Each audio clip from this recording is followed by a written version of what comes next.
Hello friends, welcome to my channel. இன்றைக்கி நம்ம என்ன பார்க்க போகிறோன்னா, மதுவுக்கும் கள்ளச்சாராயத்துக்கும் என்ன வித்தியாசம் அப்படின்றத பார்க்க போகிறோம். வாங்க வீடியோக்குள்ளே போகலாம். அதில் எது விஷச்சாராயம் அப்படின்றதையும் பார்க்கலாம். அதுக்கு முன்னாடி நம்ம சேனலை சப்ஸ்கிரைப் பண்ணலைன்னா சப்ஸ்கிரைப் பண்ணிக்கோங்க. பக்கத்தில் உள்ள பெல் பட்டனையும் ப்ரெஸ் பண்ணிக்கோங்க. அப்போ தான் நம்மளோட வீடியோ உங்களுக்கு நோட்டிஃபிகேஷனில் வரும். மதுவை அரசு அனுமதி இல்லாமல் காய்ச்சி கொடுத்தால் அது கள்ளச்சாராயம். அதுவே போதைக்காக மெத்தனால் கலக்கப்படும் போது அது விஷச்சாராயமாக மாறிடுது. எத்தனால் எனப்படும் எத்தில் ஆல்கஹால் தான் மது வகைகளில் இருக்கக்கூடியது. மெத்தனால் எனப்படும் மெத்தில் ஆல்கஹால் உயிருக்கே ஆபத்து விளைவிக்கக்கூடிய ஒரு கொடிய விஷமாகும். டாஸ்மாக் கடையில் கிடைக்கிற மது நீண்ட கால நோக்கில் தான் நம்மளுக்கு உடலுக்கு ஆபத்தானது. கல்லீரலை கொஞ்சம் கொஞ்சமாக கெடுக்கக்கூடியது இந்த மது. ஆனால் வெளியே கள்ளச்சந்தையில் விற்கப்படும் மதுவை குடித்தோம்னா அது உடனடியாக உயிரை பறிக்குங்க.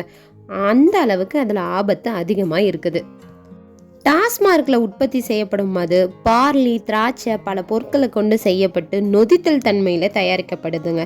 இது உற்பத்தி செய்ய பல நாட்கள் ஆகும். ஆனால் கள்ளச்சாராயத்தில் மெத்தனால் கலக்கப்படுது. மெத்தனால் என்பது ஒரு ரசாயனம். இது மிக குறைந்த விலையில தான் கிடைக்குது. மெத்தனாலில் பயங்கரமாக போதை தரக்கூடிய பொருள் இருக்குங்க. டாஸ்மார்க்கில் உற்பத்தி செய்யப்படும் மது வகைகள் அனைத்தும் தொழிற்சாலை முறையாக தயாரிக்கப்படுவீங்க. ஆனால் இது தொடர்ச்சியாக தர சோதனைக்கு உட்படுத்தப்பட்டு தான் நம்ம யூஸ் பண்ணுறோம். ஆனால் கள்ளச்சாராயம் அப்படி கிடையாது. தரம் கேள்விக்குறிதாங்க. அதோட பாதுகாப்பை உறுதி செய்ய எந்த ஒரு சோதனையும் இல்லை. அதுதான் முதல் ஆபத்துனே சொல்லலாம்.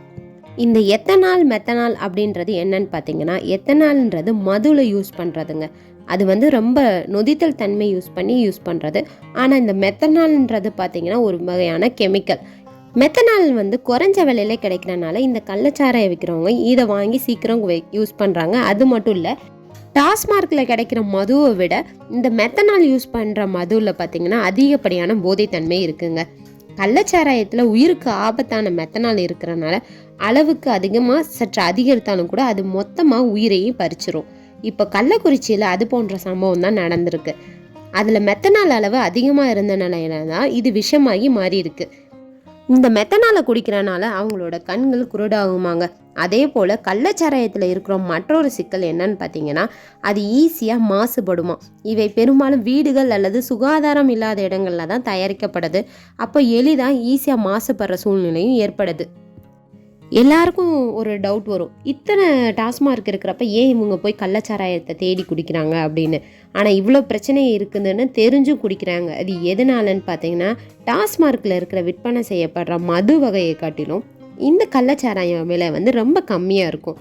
அது மட்டும் இல்லைங்க, டாஸ்மார்க்கில் விற்கிற மதுபானத்தில் போதை அளவு கம்மியாக தாங்க இருக்கும். ஆனால் இந்த கள்ளச்சாராயத்தில் அதிகமான மெத்தனால் சேர்க்கறனால போதை அளவு அதிகமாக இருக்குது. ஆனால் அது உயிரை பறிக்குன்றது மக்களுக்கு தெரியவே மாட்டுது. இந்த கள்ளச்சாராயம் பார்த்தீங்கன்னா 24 மணி நேரமும் அவங்களுக்கு கிடைக்குதுன்றனால இந்த கள்ளச்சாராயத்தை தேர்ந்தெடுக்கிறாங்க. இந்த மெத்தனாலில் ஒரு ஸ்மெல் வரும். அந்த ஸ்மெல் எப்படி இருக்குன்னு பார்த்தீங்கன்னா, பெட்ரோல் பல்கில் ஒரு ஸ்மெல் வரும். அதே ஸ்மெல் தின்னர் பாட்டில்லையும் இருக்கும். அதே ஸ்மெல் பார்த்தீங்கன்னா நம்மளோட வார்னிஷ், அதாவது மரத்தில் நம்ம அடிச்சிருப்போம் பாருங்கள், அந்த வார்னிஷ்லேயும் இருக்கும். இந்த வாசனை அவங்கள திரும்பி திரும்பி குடிக்கிறதுக்கு தூண்ட தான் செய்யும். டாஸ்மார்க்கில் விற்கிற மது நம்ம உடம்ப கொஞ்சம் கொஞ்சமாக கொல்லும். ஆனால் இந்த கள்ளச்சாராயத்தில் இருக்கிற மது பார்த்தீங்கன்னா உடனே கொல்லும். இது ரெண்டும் தாங்க வித்தியாசம். ரெண்டுமே நல்லதும் கிடையாது. ரெண்டுமே விஷத்தன்மை உள்ள ஒரு பொருள்னே சொல்லலாம். கண்டிப்பாக உங்களுக்கு இந்த வீடியோ பிடிச்சிருக்குன்னு நினைக்கிறேன். பிடிச்சிருந்துச்சுன்னா லைக் பண்ணுங்கள், ஷேர் பண்ணுங்கள், மறக்காமல் சப்ஸ்கிரைப் பண்ணுங்கள். தேங்க்ஸ் ஃபார் வாட்சிங். நெக்ஸ்ட் வீடியோவில் பார்க்கலாம்.